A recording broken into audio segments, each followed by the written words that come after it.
ভিডিওটা ঠিক যেখান থেকে এন্ড হয়েছে এটা সেখান থেকেই স্টার্ট হয়েছে। তো ছাদে গিয়ে মোটামুটি খুশ আর পুপুনের কান্নাকাটির সিনারিও যখন শেষ হলো, আমরা নিচে এলাম। এসে আমাদের পাবলো মহারাজ আমাকে চা খেতে দেখে সে মানে যুদ্ধকাণ্ড। উনি হচ্ছে বেসিক্যালি প্রচণ্ড চা অ্যাডিক্টেড মানুষ। তো চা কেউই যদি খেতে দেখে কাউকে, তাহলে ওর মাথাটা খারাপ হয়ে যায়। তো এনিহাও ওকে চা দিতে হবে, আর এটাও একটা ব্যাপার, ওকে নিজে খেতে দিতে হবে। তো কেউ দিয়ে দিলে ও সেটা খাবে না। যেরকম আমি একটু চামচ দিয়ে তুলে দিচ্ছিলাম যে যদিও খেয়ে নেয়, কিন্তু খেলো না। তো রাঙাকে আবার দিলাম, রাঙা চামচটা ধরলো, দেন ওখান থেকে সিপ নিল। আবার চায়ের স্বাদ পেয়ে চলে এসছে, এসে কি করছে, নিজে তো তুলতে পারছে না, তো চামচটাকে ডোবাচ্ছে আর গিয়ে চামচটাকে চাটছে। এত পেকুমো বেড়েছে এখন। আমাকে কিন্তু আলটিমেটলি চাটা খেতে দিল না, কারণ যখনই আমি সিপ নিতে যাচ্ছি তখনই চিৎকার করে কান্না শুরু করে দিচ্ছে।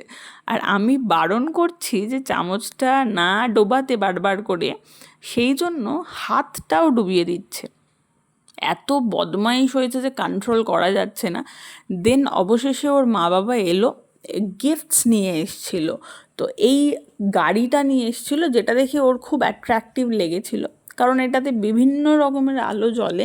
সেটাতে কিছুক্ষণ চুপ করিয়ে রাখা গিয়েছিল। দিদিভাইও সঙ্গ দিয়েছিল, বেশ খানিকটা সঙ্গ দিয়েছিল দিদিভাই।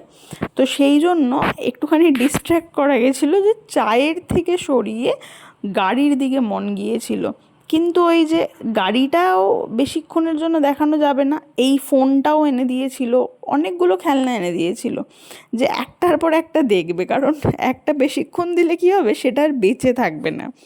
ওই জন্য ওই গাড়িটার সিনারিও শেষ হওয়ার পর ফোনটা দেওয়া হলো। তো ফোনটা আবার দাদিনকে দেখাচ্ছে যে কিরমভাবে গান হচ্ছে, কিরমভাবে ও ফোনে কথা বলে। আর দাদিন তো ওর হচ্ছে ফাজলামি পার্টনার। তো সেই জন্য দাদিনের সাথে ফাজলামিটাও একটু বেশি হয়। হ্যাঁ, শুধু ফাজলামি পার্টনার নয়, ঘুরতে যাওয়ারও পার্টনার। বারবার করে ফোনটাকে ছুঁড়ে দিচ্ছে, আর দাদিনও ফাজলামিতে মত্ত হয়ে রয়েছে। দিদিভাই মাঝখান থেকে একটু লেফট আউট ফিল করছে, কারণ এই জিনিসগুলো আগে দিদিভাইয়ের সাথে করা হতো, এখন সেখানে ভাই অ্যাটেনশানটা নিয়ে নিচ্ছে। সেটা একটা চেঞ্জেস এসছে। দেন আবার কি হলো, সব জিনিসগুলো একসাথে দিতে হলো, নাহলে কিছুতে চুপ করছিল না। একটা ফোন বা গাড়ি বা ওই যে গেমসের যেটা এনেছে সেইটা, তো একটা একটা করে দিলে চলবে না। ও সবগুলো দেখে নিয়েছে ওর মা যখন এনেছে, সেটা একটা আমাদের মস্ত বড় ভুল হয়ে গিয়েছিল। তো সবগুলোই অবশেষে দেওয়া হলো। দেন আমরা স্টার্ট করছিলাম হচ্ছে যেটা ট্রেন্ডিং ভিডিও রয়েছে টার্মারিক দিয়ে, সেইটা চেষ্টা করার, যদিও আমি ভুলে গেছিলাম। কিন্তু ওই যে আমার ভ্লগিং পার্টনার রয়েছে, বললো যে পিপিন রিলটা কিন্তু বানানো হলো না, চলো তুমি টার্মারিকটা নিয়ে এসো, নিয়ে এসে রিলটা বানাও। আবার কি হয়েছে, এতটাই এক্সপার্ট হয়ে গেছেন উনি, উনি আবার রিয়্যাক্ট করছে কি যে সারপ্রাইজড হয়ে যাচ্ছে। পাশ থেকে মা জিজ্ঞেস করছিল যে এরম রিয়্যাক্ট কেন করছিস তুই। বলছে আরে এই জিনিসটা আমি দেখলাম, তো আমাকে রিয়াকশানটাও তো দিতে হবে, যে আমি শকড হয়ে গেছি দেখে।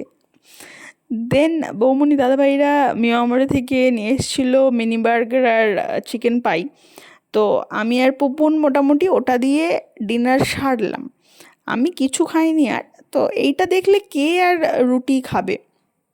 তো নেক্সট দিন আমাদের আবার ঘুম থেকে উঠে যুদ্ধ শুরু হয়ে গিয়েছিল। দিদিভাইকে কোনো মতে তাড়াতাড়ি করে স্নানটা করানো গিয়েছিল, কিন্তু ভাই ঘুম থেকে উঠে দাদার পাশেই খেলতে ব্যস্ত রয়েছে। তো ওনাকে তো কখনো ডিস্ট্র্যাক্ট করা যাবে না। দিদিভাইও সেই জন্য কী করলো, তার পুতুলগুলোকে নিয়ে চলে এলো, যে ভাই যতক্ষণ একটু চুপ রয়েছে ততক্ষণ আমি একটু খেলে নিই, কারণ ভাই যদি উঠে দেখে যে দিদিভাই খেলনা নিয়ে এসছে, সেই খেলনাগুলো আর বেঁচে থাকবে না, একটুও বেঁচে থাকবে না। তার চোখটা যাবে, হাতটা যাবে, জামা কাপড় যেগুলো রয়েছে সেগুলোও মোটামুটি যাবে। তো ওই জন্য ওই ফোনটা দিয়ে ওকে একটুখানি চুপ করে রাখানো হয়েছিল, যে তুই আপাতত ফোনটা নে, দেন আবার অ্যাডেড কিছু একটা হবে, কারণ ওনারও তো পেকুমো প্রচণ্ড বেড়েছে না। এই যে দেন ফোন করতে শিখেছে আজকাল আবার ভীষণভাবে।